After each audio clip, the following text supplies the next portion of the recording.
बीते 7 तारीख को एक नर्स के साथ दुष्कर्म करने के बाद उसकी हत्या की जाती है।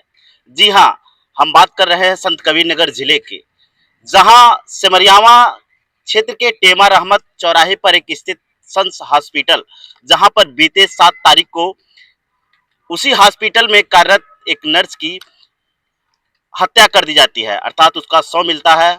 परिजन आते हैं, जांच पड़ताल होती है, पुलिस फोर्स भारी संख्या में मौजूद हो जाती है और मामला यहाँ तक पहुँच जाता है कि नर्स की हत्या कर दी गई है, वो भी शायद दुष्कर्म किया गया है। क्या कुछ मामला है? यहाँ पर आम आदमी पार्टी के जिलाध्यक्ष के साथ कई कार्यकर्ता और पदाधिकारी पहुंचे हैं। क्या कुछ जानकारी लेंगे कि क्या मामला था? बहुत बहुत स्वागत है आपका हमारे चैनल में। आप सब सभी पत्रकार बंधुओं का भी नमस्कार। और आप लोगों ने जो हमको हमसे उतनी जानकारी लेने का प्रयास किया, उसके लिए बहुत बहुत धन्यवाद। अध्यक्ष जी, बीते 7 तारीख को बड़ी ही बेरहमी से एक हॉस्पिटल में उस नर्स की हत्या कर दी जाती है और परिजनों का आरोप है कि उसके साथ दुष्कर्म भी किया गया, जिसके बाद हत्या की गई। ये बहुत ही दुखद घटना हुई है और जिसकी निंदा की जाए, जितना भी की जाए उतना कम ही है। और ये हॉस्पिटल के जो संचालक के द्वारा की गई है। अगर संचालक के द्वारा ऐसा घटना की जाएगी तो कैसे हम सुरक्षा महसूस करेंगे कि हमारे घर के लड़का जो उसमें कर्मचारी है या लड़की कर्मचारी है, तो उसको कैसे सुरक्षा प्रदान होगी, तो यही हमको नहीं समझ में आ रहा है। और इसमें प्रशासन तो मान लीजिए इतना मदद करके तात्कालिक गिरफ्तारी किया, इसके लिए हम धन्यवाद देते हैं प्रशासन को। लेकिन उसकी ऐसा धारा बनाना चाहिए, ऐसा नियम बनाना चाहिए। सरकार को भी मैं इसके अवगत कराना चाहता हूँ कि ऐसा घटनाएं दिन होती जा रही हैं, किसी को डर का कोई मतलब ही नहीं। डर अभी तत्काल अभी 1-2 महीना पहले की घटना है। यही अग्रवाल नेत्रालय में कितने लोगों की आंखें चली गई। तमाम ऐसे चिकित्सकों के द्वारा तमाम ऐसी चिकित्सा व्यवस्था प्राइवेट खोली जा रही है। सुरक्षा है, हमारे लिए व्यवस्था खुलनी चाहिए। सरकार की व्यवस्था ऐसी, सरकार की व्यवस्था होनी चाहिए। प्राइवेट हॉस्पिटल भी होना चाहिए, लेकिन प्राइवेट हॉस्पिटल शोषण करने के लिए नहीं होते, हमारी सुरक्षा के लिए, हमारे इलाज के लिए होते हैं, ताकि हम अगर तत्काल जहाँ भी हैं हम दुरुस्त होकर के हम अपने आप को सुरक्षित महसूस करते हुए इलाज करा सकें और हम अगर कुछ में कर्मचारी हैं तो कार्य कर सकें। क्या मांग है दीजिए आप आज संख्या में? यह है कि वो लड़की तो अब मर गई, अब तो वापस आ नहीं सकती, जो भी घटना हो गई है। और गिरफ्तारी से न्याय नहीं मिल जाएगा कि गिरफ्तार कर लिया गया और न्याय हो गई। उस पीड़ित परिवार को वह भरण पोषण करने के लिए वही एक लड़की थे जो अपने परिश्रम करके परिवार चलाती थी। ऐसी परिस्थितियों में तत्काल सरकार को प्रशासन के द्वारा उस परिवार को मदद करके और हो सके तो उसकी एक किसी परिवार को अगर उस लायक हो तो कहीं नियुक्ति दिलाने का काम करें, यही उस परिवार के लिए न्याय होगा। हालांकि इनका कहना है कि परिवार की वो इकलौती, जो कि उनका परिवार का भरण पोषण करती थी और अस्पताल में वो नर्स का काम करती थी। हालांकि हॉस्पिटल और स्वास्थ्य महकमे पर, स्वास्थ्य विभाग पर ये बड़ा सवाल खड़ा होता है कि बीते अभी कुछ दिन पहले भी स्वास्थ्य विभाग पर एक बड़ा सवाल खड़ा हुआ था। अग्रवाल नेत्रालय, जो कि संत कबीरनगर जिले के खलीलाबाद शहर में ही स्थित है और 11 लोगों की आंखें चली गई थी, एक का मृत्यु भी हो गया था, उस पर भी आरोप लगाया गया था। हालांकि हॉस्पिटल को सीज कर दिया गया है, लेकिन इस पर भी जिले के सीएमओ द्वारा कार्रवाई की गई है। 5 हॉस्पिटल को सील कर दिया गया है और 5 का भी प्लान भी बनाया जा रहा है कि ऐसे हॉस्पिटल जो कि मानक विहीन है, उनको बंद किया जाएगा। अच्छा, ये क्या नाम है, अब सीएमओ द्वारा कार्रवाई तो कर दी गई है, हॉस्पिटल को क्या नाम है, लाइसेंस उसका रद्द कर दिया गया है। तो लाइसेंस रद्द कर दिया गया है, तो ऐसा संदेश देना चाहिए और ऐसी प्रशासन कार्रवाई करना चाहिए कि ताकि कोई भी प्राइवेट हॉस्पिटल हो, चाहे कहीं भी कोई भी सरकार हॉस्पिटल हो, ऐसा कुछ करने से कम डरे, डर का माहौल हो कि ऐसा कुछ करेंगे तो हमारे लिए कार्रवाई होगी, हमारे लिए प्रशासन टाइट होगा। और जब घटना हो जाएगी उसके लिए आप गिरफ्तार कर लोगे, उसको बंद कर दोगे, ये तो प्रक्रिया होगी।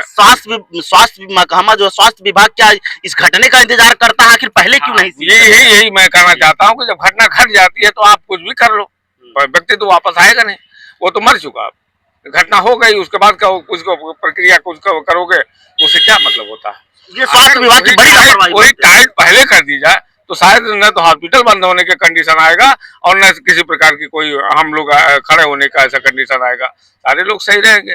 जिले में ऐसे सैकड़ों अस्पताल हैं जो मानक विहीन है, बिना मान्यता के चल रहे हैं। लगभग सैकड़ों पैथोलॉजी सेंटर है, अल्ट्रासाउंड सेंटर है, एक्सरे सेंटर है, जो किसी बस अधिकारियों के सह पर चलाए जा रहे हैं। ये सही है, और इसके हम ये भी नहीं कहेंगे कि सारे हॉस्पिटल को बंद कर दिया जाए, क्योंकि सारे प्राइवेट हॉस्पिटल या सारे प्रैक्टिशनर डॉक्टर ऐसा खराब नहीं होते हैं, अच्छे होते हैं। हमने देखा है कोरोना काल में अगर वही प्रैक्टिस डॉक्टर नहीं होते तो आज हमारे कितनी संख्या गरीब असहाय संख्या जीवित ही नहीं होती।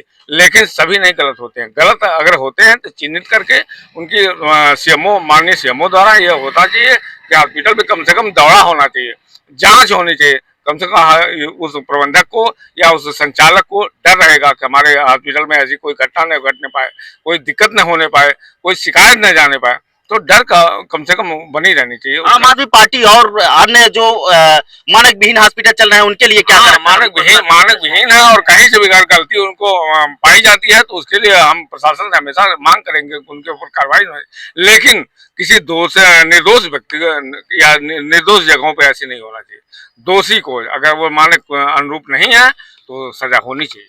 आम आदमी पार्टी का कहना है कि जो स्वास्थ्य विभाग के हैं ये बड़ी घटना का इंतजार करते हैं, उसके बाद अब क्या, जब पंछी चुग गया खेत, अर्थात जब नर्स की मौत हो गई और उसे बंद करने का, हॉस्पिटल के बंद करने का कोई मतलब अब नहीं है। हालांकि अब और भी जिले में इस तरीके के मानक विहीन हॉस्पिटल है, उन पर कार्रवाई होनी चाहिए। क्या कुछ कहना चाह रहे हैं?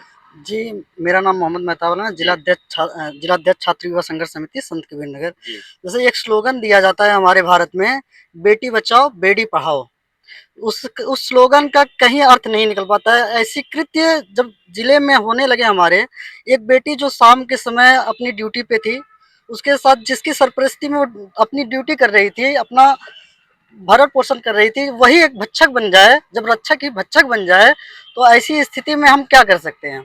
हम सिर्फ धन्यवाद देना चाहेंगे जिला अधिकारी महोदय जी को कि इन्होंने स्वतः तुरंत संज्ञान में लेकर के और कार्रवाई को त्वरित कार्रवाई करके और मामले की संगीनता को सबके समक्ष लाया।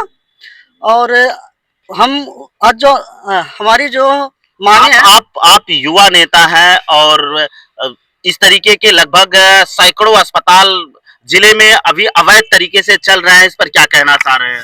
जी, आज हम लोगों ने अपने ज्ञापन के माध्यम से जिले में चल रहे सारे जितने हॉस्पिटल हैं जो मानक विहीन हैं, उन पर त्वरित कार्रवाई करके अगर मानक कागजात उनके पास नहीं अवेलेबल है तो उन्हें तुरंत ध्वस्त किया जाए। एक कड़ा कानून लाया जाए जिससे आने वाले जितने भी लोग हैं किसी की सरपरस्ती में गलत कार्य करने को ना बाध्य हो। इस तरीके का कार्य योगी सरकार कहती है कि क्या जीरो टॉलरेंस पर काम हो रहे हैं और जो अवैध काम करते हैं उनके घरों पर बुलडोजर चलाए जाते हैं, क्या जो चाहिए अगर सरकार अपने कर्तव्यों का पालन करे तो तुरंत कार्रवाई करते हुए संस हॉस्पिटल को ध्वस्त करना चाहिए। सर, आम आदमी पार्टी क्या करेगी? जिस हॉस्पिटल में नर्स की मौत हो गई उस हॉस्पिटल पर बुलडोजर चलवाएगी? देखिए, अगर कोई भी हॉस्पिटल हो, कोई भी संस्थान हो, अगर वह मानक विहीन कार्य कर रहा है, दोषी है, तो निश्चित रूप से सजा के तौर पर यथोचित कार्रवाई होनी चाहिए।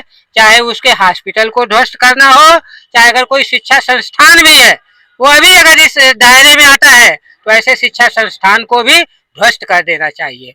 साथ ही साथ उस कृत्य के द्वारा जो भी व्यक्ति पीड़ित है, ऐसे पीड़ित व्यक्ति को तत्काल मुआवजा मिलना चाहिए और जहां तक संभव हो राज्य सरकार के माध्यम से उस पीड़ित परिवार के एक सदस्य को अगर सरकारी सर्विस मिल जाए तो संभव है कि उस परिवार की जो अर्थव्यवस्था आज ध्वस्त हो चुकी है, रो रहे हैं, हो सकता है रोते हुए आंखों पर कुछ खुशी के चेहरे दिखाई दे दें। और सरकार का भी दायित्व है, अपने प्रशासनिक अधिकारियों का भी ये दायित्व बनता है कि सिंपैथी पूर्वक उस परिवार के साथ यथोचित मुआवजा और साथ में उस परिवार को एक व्यक्ति को नौकरी देने की कृपा करें। साथ ही साथ अपने जनपद में एक नहीं अनेक ऐसे मानक विहीन अप्रशिक्षित अकुशल डॉक्टरों के द्वारा प्राइवेट हॉस्पिटल संचालित किए जा रहे हैं, जहां पर जन स्वास्थ्य के साथ खिलवाड़ हो रहा है। ऐसी स्थिति में जो भी अस्पताल है, अपने सीएमओ महोदय अपनी टीम के द्वारा वहां जांच करें और जो भी अस्पताल दोषी पाए जाते हैं तत्काल उनका लाइसेंस निरस्त किया जाए और ऐसे अस्पतालों को सील कर दिया जाए। हालांकि इस मामले पर संत कबीरनगर जिले के पुलिस अधीक्षक द्वारा त्वरित कार्रवाई करते हुए 24 घंटे के अंदर अस्पताल संचालक की गिरफ्तारी कर दी जाती है और उसे जेल भेज दिया जाता है और छानबीन में और जो भी प्रकरण है छानबीन में पुलिस जुटी हुई है। हालांकि सीएमओ द्वारा भी और डीएम के निर्देश पर जिले के 5 मानकविहीन हॉस्पिटलों को सील कर दिया गया है, अर्थात उसके लाइसेंस को निरस्त कर दिया गया है। अभी भी स्वास्थ्य विभाग का जांच पड़ताल जारी है। फिर मिलते हैं नई जगह पर नई वीडियो के साथ, तब तक के लिए नमस्कार। Mohan Rajbhar, ABS news, Sant Kabirnagar.